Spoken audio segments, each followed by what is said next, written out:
Aujourd'hui, on va présenter un cours pour la filière d'art appliqué, discipline technique.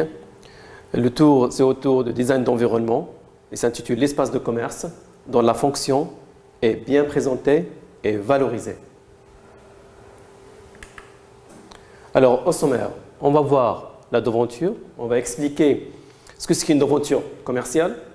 Ensuite, comment intégrer la devanture dans son environnement, comment composer sa devanture, les matériaux et les choix des couleurs. Ensuite, on passe pour voir les enseignes, l'enseigne en bandeau, l'enseigne en drapeau, le graphisme et le lettrage, les accessoires, les storban, la vitrine, ses proportions, son agencement intérieur, l'éclairage, l'espace de vente, on va voir la couleur, le mobilier et à la fin l'aménagement extérieur, les terrasses. Faire vendre et servir la marque. Tels sont les objectifs de l'architecture commerciale. Les boutiques doivent donner aux clients le plaisir et l'envie d'acheter. Quelques images de devanture des magasins que je présente ici. L'intérieur d'un commerce, comptoir par exemple. Toujours l'intérieur d'un commerce, comment on représente les objets à vendre.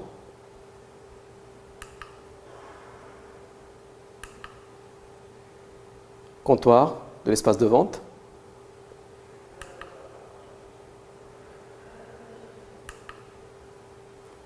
Les stands qui font aussi partie du design de mobilier, mais ça rentre dans le cours de l'espace de commerce. Toujours les stands. Devanture de magasin, les deux façades. Alors, la devanture, c'est la façade commerciale. Ici, vous avez quelques images de devanture que vous reconnaissez sûrement, des grandes enseignes. Alors, qu'est-ce que c'est qu'une devanture commerciale? Il s'agit de l'ensemble des éléments architecturaux qui composent la façade d'un commerce. Donc, la vitrine, son encadrement, les enseignes, les systèmes de fermeture et l'éclairage, etc.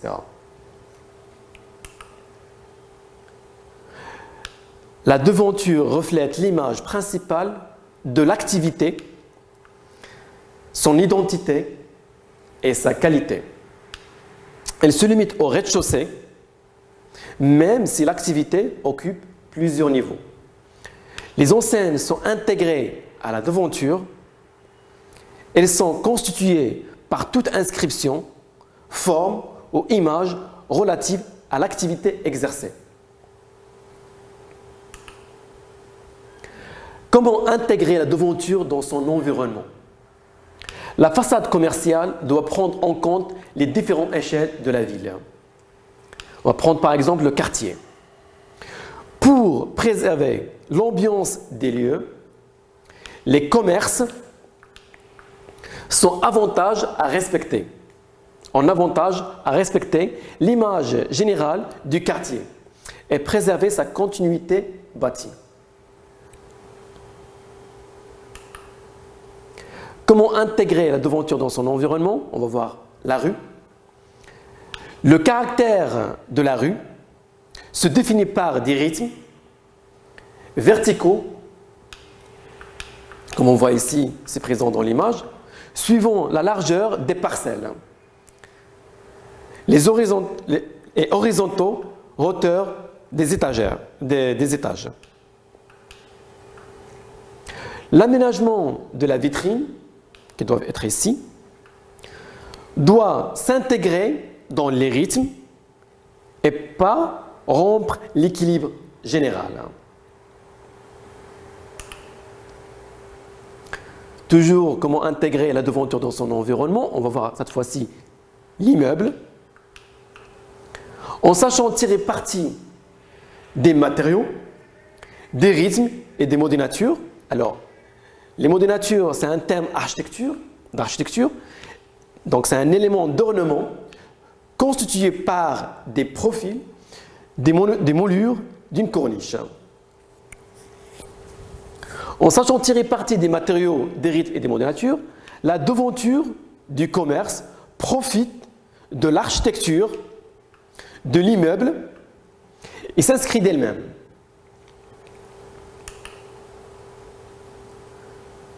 Comment on compose la devanture? La devanture doit être clairement délimitée. Elle est aménagée sous le bandeau séparant le rez-de-chaussée de l'étage. Elle ne doit pas dépasser les appuis de fenêtres du premier étage. Elle se distingue clairement de la partie habitation, hall d'immeuble.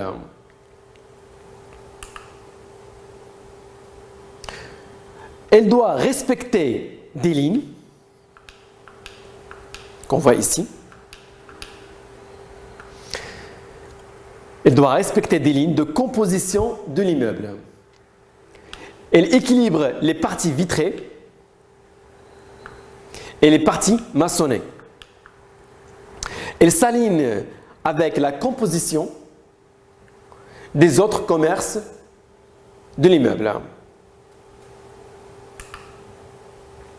Toujours comment composer sa devanture. Elle respecte les rythmes verticaux.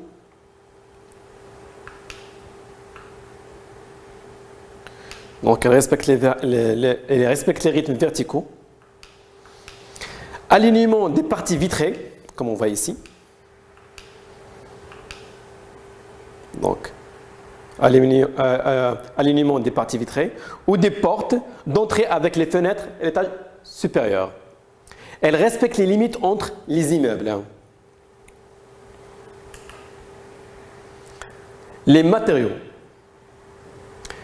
Limiter le nombre de matériaux utilisés en devanture et les choisir dans l'esprit de l'activité commerciale. On privilégiera le bois, peint, simple à entretenir et à repeindre, ou à défaut le métal laqué. Les matériaux réfléchissants, comme miroir par exemple, sont à proscrire sur des grandes surfaces pour des raisons de sécurité routière. Pour les choix des couleurs, définir un code couleur simple permettant de proposer une continuité entre l'intérieur et l'extérieur. Il est préférable de se limiter à 2 ou 3 couleurs, 2 ou 3 teintes choisies en harmonie. C'est cela qui va créer l'appel commercial. Optez pour des couleurs sobres et mates, de préférence sombres. Cela fera d'autant mieux ressortir votre enseigne. Des touches de couleurs plus toniques pourront être utilisées sur des surfaces limitées afin de souligner certains effets de la devanture. Ici, je donne quelques exemples de coloris. Alors, l'enseigne. L'enseigne en bandeau, il y a l'enseigne en bandeau et l'enseigne en drapeau. Donc, on va voir en premier l'enseigne en bandeau. Donc, l'enseigne en bandeau est posée traditionnellement au-dessus de la vitrine.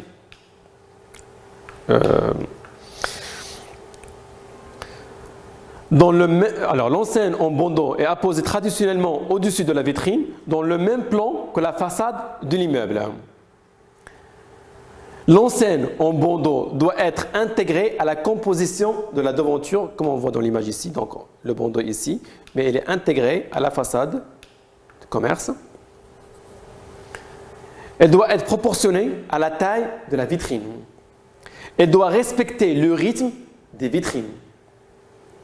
Elle ne doit en aucun cas recouvrir un élément de l'immeuble, baie, corniche ou balcon, comme on voit ici par exemple. Ça, c'est à éviter. Donc, il ne faut pas recouvrir, par exemple, les fenêtres ou les corniches ou dépasser de la devanture. Donc, il ne faut pas qu'elle dépasse de la devanture. Comme ici, par exemple, on voit que l'enseigne part jusqu'au balcon, par exemple, ce qui est à éviter. Alors, l'enseigne en drapeau, comme on voit ici, donc ce sont des enseignes en drapeau. Pour expliquer, il y a l'enseigne en drapeau ou en potence. Pour les bien expliquer, donc on a ici l'enseigne en potence, comme on voit ici, qui sont suspendues, ou l'enseigne en drapeau, qui sont bien accrochées au mur, par exemple. Donc revenons au sujet. L'enseigne en drapeau. Donc l'enseigne en drapeau ou en potence est apposée perpendiculairement à la façade de l'immeuble, comme on voit dans l'image ici, à la façade de l'immeuble, est l'une des extrémités de la devanture. Donc on a ici par exemple la devanture, mais ici dans l'extrémité. Et sera disposée à l'une des extrémités de la devanture entre le linteau de la vitrine et le plancher du premier étage. Deux enseignes en drapeau pourront être autorisées dans le cas d'un commerce situé sur 2 rues. Une recommandation, la dimension maximale, ça ne doit pas dépasser 0,80 m sur 0,80 m. Alors, on va voir par rapport aux enseignes le graphisme et le lettrage. Alors, une bonne lisibilité allie simplicité de typographie et contraste. Le texte sera également simple et efficace, en rapport direct avec l'activité. On proscrira toute accumulation de texte et mélange de typographie. On s'efforcera de limiter le nombre de couleurs. On privilégia le lettrage, lettres découpées, comme dans l'image ci-dessus par exemple, lettrages qui sont découpés, ou ici par exemple. Les store bands. Les accessoires store, band, marquise et auvent s'harmonisent avec la devanture. Repliable ou amovible, le store s'inscrit dans la largeur de l'abeille. Elle est de forme simple et de coloris unis. Elle est implantée en bas ou en haut de l'enseigne frontale. Elle ne mentionne pas de message publicitaire.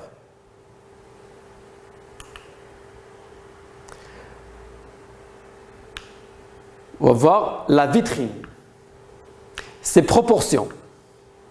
Éviter une devanture sans vitrine fixe. Adapter la vitrine au type de la devanture choisie. Son agencement intérieur. Recommandation. Les fonds d'étalage ne doivent pas être visibles de la vitrine. Être d'une disposition simple, claire, aérée avec une unité de couleur. Présenter un choix de produits cohérents. Éviter la décoration excessive. Toujours pour la vitrine, on va voir cette fois-ci l'éclairage. Donc, orienter l'éclairage vers l'endroit où l'on souhaite que les clients regardent. Choisir des équipements d'éclairage flexibles. De préférence, projeter la lumière du haut vers le bas, comme on voit dans l'image ci-dessus par exemple. Donc l'éclairage vient d'en haut vers le bas. Mettez l'accent sur les contrastes. Donc l'éclairage, en dépit de son importance évidente, l'éclairage est souvent négligé.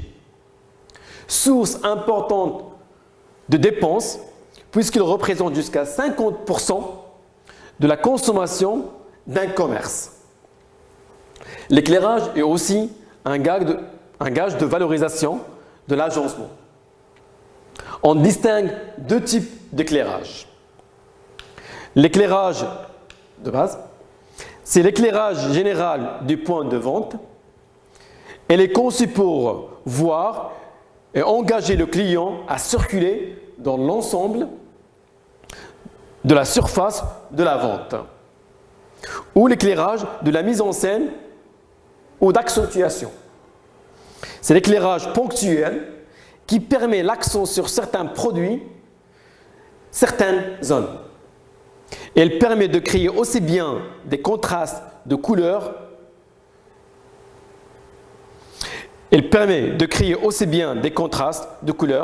que d'éclairement. L'espace de vente.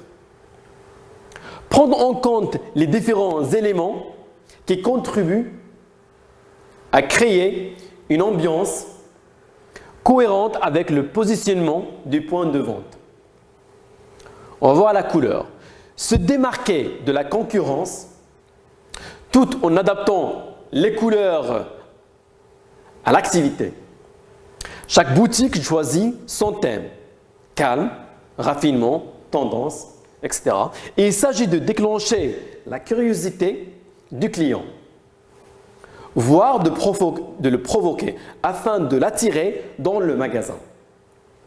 Ne pas utiliser plus de 3 couleurs dans une même pièce.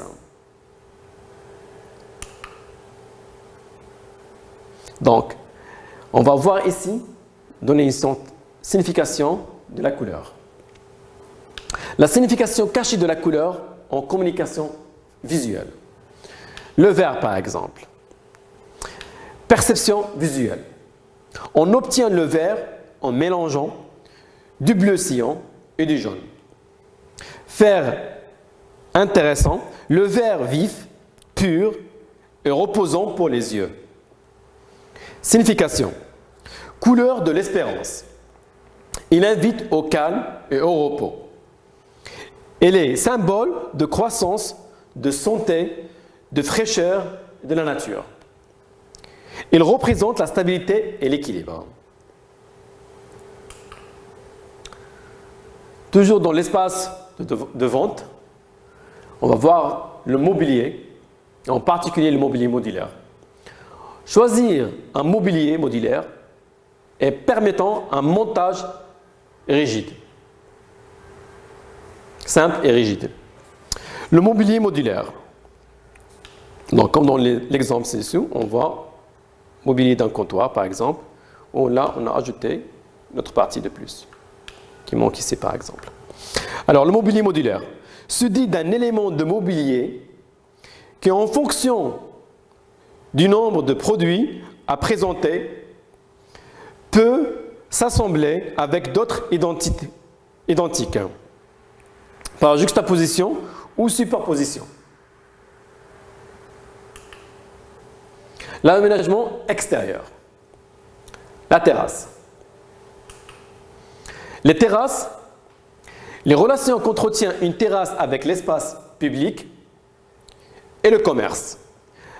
La nature du sol, le mobilier, l'éclairage sont autant d'éléments qui doivent être composés avec soin. Les éléments mobiles, comme table ou chaise ou parasol, les accessoires mobiles doivent être choisis dans des matériaux de qualité et harmonisés avec le commerce. Ils sont uniformes, pas de mobilier disparate. Et choisir dans des gammes de matériaux solides et durables, tels que le bois, le métal ou les textiles. Par exemple, les parasols sont de toile unie. Donc, on vient de voir l'espace de commerce, donc dans l'espace de commerce dans le cours de design d'environnement. On va essayer de vous montrer une suite de cours prochainement dans d'autres filières, dans la même filière d'art appliqué, d'autres matières.